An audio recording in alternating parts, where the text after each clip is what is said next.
Le workflow met en place un circuit personnalisable, qui permet à un ou plusieurs intervenants d'effectuer une suite de tâches sur le document, dans le respect des procédures internes de l'entreprise. Le workflow est organisé au sein d'un espace de travail pour chaque document. Tout intervenant au workflow doit posséder un compte Calenco et l'accès à l'espace de travail concerné. La création et gestion des workflows s'effectue par l'administrateur de l'espace de travail. Pour un document, cliquez sur le menu Action, puis le bouton Workflow.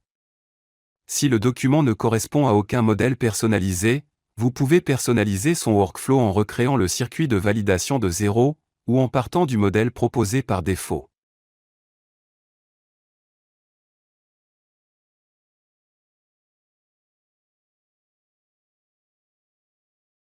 Paramétrer un workflow avec le nombre d'étapes nécessaires.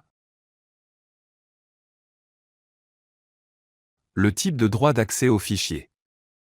Sélectionnez un ou des intervenants pour chaque étape, le nombre de décisions nécessaires pour le passage du workflow à l'étape suivante.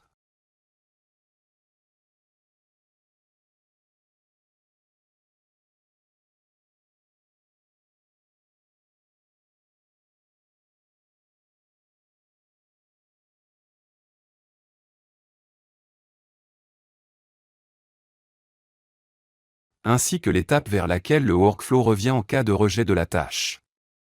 Au lancement d'un workflow ou pour un workflow en cours, il est possible d'inviter de nouveaux utilisateurs à rejoindre Calenco et à participer au workflow. Pour consulter le workflow en cours, cliquez sur le menu Action, puis le bouton Workflow pour le document concerné. Il est possible d'interagir avec un workflow en cours, pour voir l'étape en cours, signalée par un encadré orange, ou pour réassigner des tâches. Pour une étape en cours, il est possible d'assigner ou de supprimer un ou plusieurs intervenants.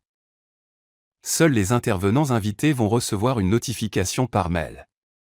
Après avoir supprimé des intervenants, le workflow passe à l'étape suivante à condition que tous les autres utilisateurs de cette étape aient effectué leurs tâches. Pour les tâches en attente, il est possible d'assigner ou de supprimer un ou plusieurs intervenants sans qu'ils soient notifiés. À tout moment, vous pouvez consulter l'historique des tâches via le bouton Historique.